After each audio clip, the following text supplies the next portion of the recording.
ஒரு 100 வருஷத்துக்கு முன்னாடி ஒரு மிகப்பெரிய புரட்சி ஆரம்பமாச்சு. அது என்னன்னா, அந்த புரட்சி ஆரம்பமானதுக்கு காரணம் உலகம் முழுக்க ஆண்டான் அடிமை, முதலாளி தொழிலாளி, வெள்ளக்காரன் கருப்பினம், மேல் ஜாதி தாழ்ந்த ஜாதி அப்படிங்கிற ஒரு கட்டமைப்பு உருவாகி கல்வியும் வேலை வாய்ப்பும் ஒரு மிகப்பெரிய சமூகத்துக்கு மறுக்கப்பட்டது. அப்படி மறுக்கப்பட்ட காலகட்டத்தில் தான் நீதி கட்சி ஆரம்பிக்கிறது. தந்தை பெரியார் அவர்கள் இறங்க ஆரம்பிக்கிறாங்க. இறங்க ஆரம்பிச்சு எங்கிருந்து இது ஆரம்பிக்க தெரியுங்களா? கிட்டத்தட்ட அதாவது வெள்ளக்கார ஆட்சி செஞ்சுக்கிட்டு இருக்கும்போது சுதந்திரத்துக்கு முன்னாடி இரட்டை ஆட்சி முறைன்னு வந்தது.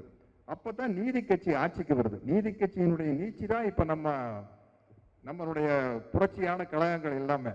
நீதி கட்சி ஆட்சியில் இருக்கிற காலகட்டத்தில் பஸ்ல பஸ் டிக்கெட்ல எழுதியிருப்பாங்க, இந்த ஜாதியை சேர்ந்தவர்கள் பஸ்ஸுக்குள்ள ஏறக்கூடாது அப்படின்ட்டு. அதை அடிச்சு உடைச்சு டேய் பஸ் லைசன்ஸே கேன்சல் பண்ணிடுவோண்டா அப்படின்னு சொன்ன கட்சி நீதி கட்சி. பிறகு தந்தை பெரியாருடைய புரட்சிகரமான சிந்தனைகள், சமூக நீதி சிந்தனைகள் எல்லாம் களத்தில் இறங்கி வடிவம் பெற்று அது அப்படியே கொந்தளிச்சு 1967 விளையாட்டான காரியம் இல்லைங்க. அப்பெல்லாம் எனக்கு நான் ஸ்கூல்ல படிச்சுட்டு இருக்கிறேன். திமுக ஆட்சிக்கு வந்தோன்ன மாணவர்கள் அடைஞ்ச சந்தோஷத்துக்கு அளவே இல்லை. நாங்கெல்லாம் அவ்வளவு சந்தோஷப்பட்டோம். 67 ஆட்சிக்கு வந்த உடனே சமூக சீர்திருத்த திட்டங்கள் அத்தனையும் பேரறிஞர் அண்ணா அவர்கள் கொண்டு வந்துட்டு இருந்தாரு. ஒரு வருஷ காலத்துல அவர் நம்ம விட்டு பிரிஞ்சிட்டாரு. அதற்கு பிறகு முத்தமிழறிஞர் டாக்டர் கலைஞர் அவர்கள் முதலமைச்சராக பொறுப்பேற்கிறார். அதாவது 1968 இறுதியில் இருக்கலாம், அல்லது இறுதியில் தான் நினைக்கிறேன். அண்ணா அவர்கள் மறைந்தது என் நினைவு சரியா இருக்குன்னா 1968 பிப்ரவரி மாதம் 3ஆம் தேதி அப்படின்னு நினைக்கிறேன். அதற்கு பிறகு கலைஞர் பொறுப்பேற்ற பிறகு வரிஞ்சு கட்டிட்டு சட சட சட சட சடன்னு நம்ம பசங்கள்லாம் நம்ம பெண்கள் எல்லாம் எப்படி படிக்கணும், வேலை வாய்ப்புக்கு என்ன வசதி, எல்லாத்தையும் விதைக்கிறாரு. பெண்களுக்கு சொத்தில் சம உரிமை, இதை விட வேற என்னங்க வேணும்? பெண்களுக்கு சொத்தில் சம உரிமை கொண்டு வந்த முதல் ஆட்சி கலைஞருடைய திராவிட முன்னேற்ற கழக ஆட்சி தான். அதனால் உண்மையிலேயே சொல்றேன், இந்த ஒரே ஒரு திட்டத்துக்காக நான் திமுக கட்சிக்காரன் கிடையாது, நான் மெம்பர் கிடையாது. நான் தமிழ்நாட்டில் வாழும் ஒரு சராசரி மனிதனாக பேசுகிறேன். அத்தனை பெண்களும் கலைஞருடைய சின்னமான உதயசூரியனுக்கு தான் ஓட்டு போடணும். இது நான் தேர்தல் பிரச்சாரமா சொல்ல. அப்படி நலத்திட்டங்கள் கொண்டு வராரு. அதற்கு பிறகு கலைஞர் விதைத்த விதைகளை யாருமே அகற்ற முடியல. அந்த விதைகள் வளர்ந்து பெருசாயிட்டு இருக்குது. நான் மிகவும் மதிக்கும் புரட்சி தலைவர் எம்ஜிஆர் அவர்கள் ஆட்சிக்கு வந்தோன்ன 2 பேருக்கும் கொள்கை தலைவர் பெரியார் தானே, அண்ணா தானே. பெரியாரும் அண்ணாவும் தான் 2 பேருக்கும் கொள்கை தலைவர். இது அண்ணன் தம்பி தகராறு, வேற இதுக்கு மேல ஒண்ணுமே கிடையாது. கொள்கை தலைவர் 2 பேருக்கும் கொள்கை தலைவர் பெரியாரும் அண்ணாவும் தான். சோ அந்த திட்டங்கள் இன்னும் பெருசுபடுத்துறாரு. தலைவர் வரையில பெருசுபடுத்துறாரு, ஜெயலலிதா மேடம் வந்தாலும் பெருசுபடுத்துறாங்க. அப்படி போயிட்டு இருக்கிற காலகட்டத்தில் ஒரு அற்புதமான மனிதரை நான் சந்திக்கிறேனுங்க. பாலைவன ரோஜாக்கள்னு 1986 கலைஞருடைய கதை வசனத்தில் நான் ஒரு படம் நடிக்கிறேன். அப்போ கோபாலபுரத்தில் தான் முதல் நாள் ஷூட்டிங் ஆரம்பிக்குது. நம்ம முரசொலி மாறன் ஐயா வீட்டில் தான் ஷூட்டிங்கு. அதை அந்த கூட்டத்தோட கூட்டமா ஒரு இளைஞர் வர்றாரு போறாரு. யாரோ ஒருத்தர் சொல்றாங்க, அவரு கலைஞரோட மகங்க ஸ்டாலின் அப்படிங்கிறாரு. அந்த அளவுக்கு அமைதியா ஒரு தொண்டனா போயிட்டு இருக்காரு. முதல் நாள் ஷூட்டிங் முரசொலி அலுவலகத்தில் தான் நடக்குது.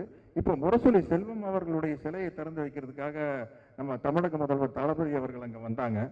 அப்போ அந்த நிகழ்ச்சிக்கு நானும் போயிருந்தேன். போனோன்னா அவர்கிட்ட சொன்னேன்,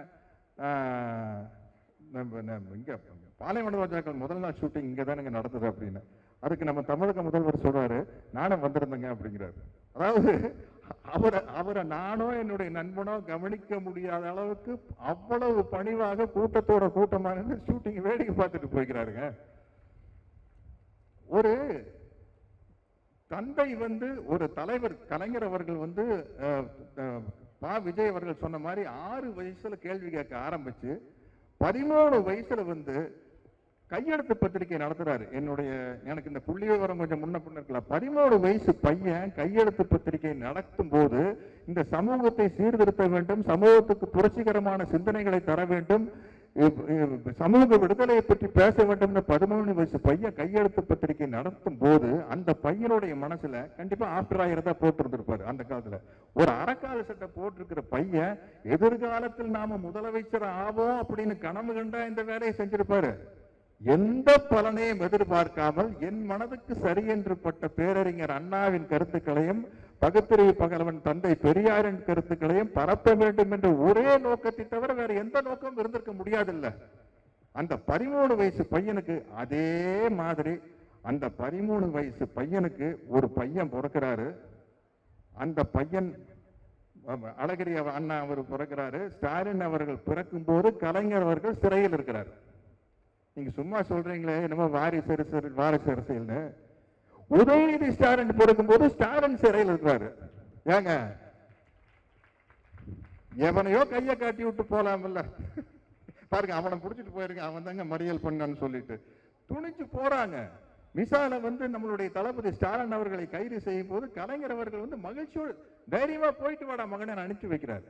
ஒரு நாளும் கூட தளபதி ஸ்டாலின் அவர்கள் எங்கிட்ட பேசும்போது, பொதுவா நம்ம தனிப்பட்ட முறையில பேசும்போது தலைவர்னு பேசுவோம். பர்சனலா பேசல நம்மளை அறியாம அப்பா அப்படிங்கிற வார்த்தை வந்துடும்.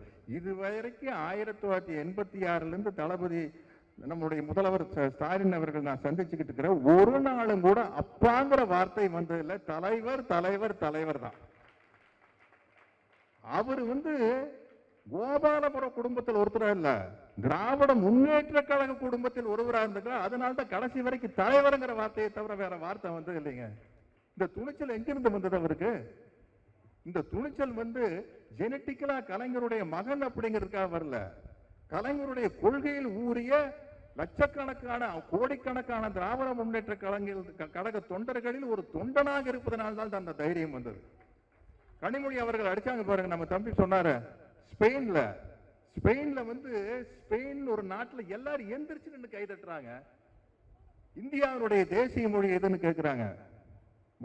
இந்தியாவுடைய தேசிய மொழி எதுன்னு கேட்கறதுக்கு யூனிட்டி இன் டைவர்சிட்டி, அதான் இந்தியாவுடைய தேசிய மொழின்னா மொத்த ஸ்பெயின் எந்திரிச்சு நின்று கை தட்டுது. இதெல்லாம் ஒரு திமுகவை சேர்ந்தவங்கனால தான் இதெல்லாம் பேச முடியும். அந்த அறிவு, நான் சொல்றேன், உங்க எல்லாருக்கும் சொல்றேன், இது நம்ம இந்த இயக்கத்தில் இருக்கையில் இதெல்லாம் நீங்க கத்துக்குங்க, தெரிஞ்சுக்குங்க. இப்படி ஒரு பளிர் நடிச்சாங்க பாருங்க கனிமொழி மேடம் அவர்கள். அவர் என்னுடைய ஒரு அன்பு தங்கையை பாராட்டுகிறேன்னு முதல்வர் பெருமையை அதை பத்தி சொன்னாரு. இன்னைக்கு தொடர்ந்து நலத்திட்ட உதவிகள் எங்க போனாலும் எதிர்காலத்துல மாணவர்கள் படிக்கிறதுக்காக அந்த காலை சிற்றுண்டி இயக்கத்தை விரிவாக்குவது, உணவு உறைவிடை திட்டம் சொல்லிட்டு தம்பி தமிழன் பிரசன்னா சொன்னாரு. மலைவாழ் மக்கள் அங்கேயே தங்கி உணவருந்தி அங்கேயே படிச்சு பெரிய ஆளாகலாம். அப்படி வந்த ஒருத்தர் சகோதரி பெயர் ராஜேஸ்வரி இல்ல, ராஜேஸ்வரிங்கிற ஒருத்தர் இன்னைக்கு பெரிய அளவில் முதல்வர் கையில பாராட்டு பெற்றிருக்கிறார். இன்னைக்கு இந்தியாவிலேயே மிகச்சிறந்த மாநிலமா தமிழ்நாடு இருக்குது. இதை விட சிறந்த மாநிலமாக இருக்க முடியும். அது கலைஞருடைய ஒப்பற்ற அந்த கொள்கை இருக்குது பாருங்க. மாநிலத்தில் சுயாட்சி, மத்தியில் கூட்டாட்சி. எங்க மக்களுக்கு தேவையான முடிவெடுக்க வேண்டிய முழு அதிகாரம் எங்ககிட்ட இருந்ததுன்னா, நம்ம சிங்கப்பூரை பாருன்னு சொல்றோம்ல, சிங்கப்பூர் தமிழ்நாட்டை பார்க்கணும். மாநிலத்தில் சுயாட்சி, மத்தியில் கூட்டாட்சி மட்டும் மலர்ந்ததென்றால் சிங்கப்பூர் தமிழ்நாட்டை பார்க்கும். உண்மை இது. இன்னமும் இந்த மேடைக்காக நான் பேச விரும்பல. நான் ஒரு நடிகனா சொல்றேன், எனக்கு யார் ஆட்சிக்கு வந்தாலும் எனக்கு ஒண்ணுதான். நான் நடிக்கிற நடிப்புக்கு எனக்கு தொடர்ந்து படம் இருந்துட்டே இருக்குது. எனக்கு தெரியாத மொழியிலையும் கூட சைட்ல இருந்து சொன்னாங்கன்னா பெப்பான்னு பேசிட்டு டப்பிங்கில் கரெக்ட் பண்ணிக்குவேன். நான் அப்படிப்பட்ட ஆளு. அதனால எனக்கு இதெல்லாம் ஒரு பெரிய இஷ்யூவே கிடையாது. எனக்கு நான் வசதியான குடும்பத்தில் பிறந்து வசதியாவே வாழ்ந்துட்டு இருக்கிறேன். இந்த ஏழை எளிய மக்களுடைய வரிகள் நான் நேரடியா அனுபவிச்சதில்லை. அவங்களுடைய மகிழ்ச்சியை நான் அவங்களுடைய துக்கத்தையும் மகிழ்ச்சியா மாற்றின இந்த ஆட்சியில அவங்க கிட்ட நான் விசாரிக்கிறதா எனக்கு தெரியுது. இல்லாட்டி எனக்கு தெரியாது. எனக்கு ஒரே வாழ்க்கை தாங்க. பிறந்ததுல இருந்து காரில் தான் போயிட்டு இருக்கிறேன். உண்மை சொல்றது திமிருக்கா சொல்ல. ஆனா நான் ஒவ்வொரு படப்பிடிப்பு நடக்கிற இடத்துக்கு தமிழ்நாட்டுக்குள்ள போகும்போது அங்க இருக்கிற என்னை பார்க்க எங்கூட போட்டோ எடுக்க எங்கூட செல்ஃபி எடுக்க வர ஒவ்வொருத்தர்கிட்டே கேட்பேன், எப்படி நம்ம கவர்மெண்ட் பரவாயில்ல அப்படின்னா அண்ணா சூப்பரா இருக்குண்ணா என்ன சைலண்டா தானே பார்க்க முடியும். ரொம்ப சந்தோஷம் திருப்தியா இருக்கிறாங்க. இந்த தமிழ்நாடு இன்னும் மேல்மேலும் வளர்ந்து கொண்டே போக வேண்டும் அப்படிங்கிறத தமிழ்நாட்டில் இருக்கிற ஒரு சாதாரண குடிமகனாக என்னுடைய ஆசை. இருக்கும் இந்த சின்ன அதிகாரத்தை வைத்துக் கொண்டு மேன்மேலும் வளர்ந்து கொண்டு போக வேண்டும் என்றால் தந்தை பெரியாரின் தொண்டனாக, புரட்சி தலைவர் எம்ஜிஆரின் ரசிகனாக, ரசிகன் அல்ல அவருடைய பிள்ளையாக நான் ஆசைப்படுறேன். இந்த ஆட்சி தொடர வேண்டும். அதுதான் தமிழ்நாட்டுக்கு நல்லது. எனக்கு தனிப்பட்ட முறையில் எந்த ஆதாயம் கிடையாது, எந்த ரெக்கமெண்டேஷன் தேவையில்லை. ஏதோ எங்க சொந்தக்காரங்கெல்லாம் அங்கங்க எல்லா இடத்துலயும் கோயில் அரங்காவலரா இருப்பாங்க, தர்மகர்த்தாவா இருப்பாங்க, அப்படி இப்படி இருப்பாங்க. அதனால நான் ரெக்கமெண்டேஷன் போற ஒரே இடம் தம்பி சேகர் பாபு கிட்ட தான். மற்றபடி எங்கேயும் பிரச்சனையே இல்லை எனக்கு. அதனால அதனாலதான் நான் மனமகிழ்ச்சியோட சொல்றேன். விஜய் அவர்கள் பேசும்போது இந்த முருகர் மாநாட்டை பத்தி வேற பேசிட்டீங்க. சரி, ஒரு பாட்டு பாடின நம்ம தம்பி திருமா கூட்டத்தில், அதனால பாட்டு பாடினா பிடிக்கும். எனக்கு பாட்டுனா என் பாட்டு ஞாபகம் தெரியாதுங்க. எனக்கு மக்கள் தலைவர் எம்ஜிஆர் படுத்த ஞாபகம் வரும். அதை பாடி பேச்ச முடிச்சுக்கலாம்.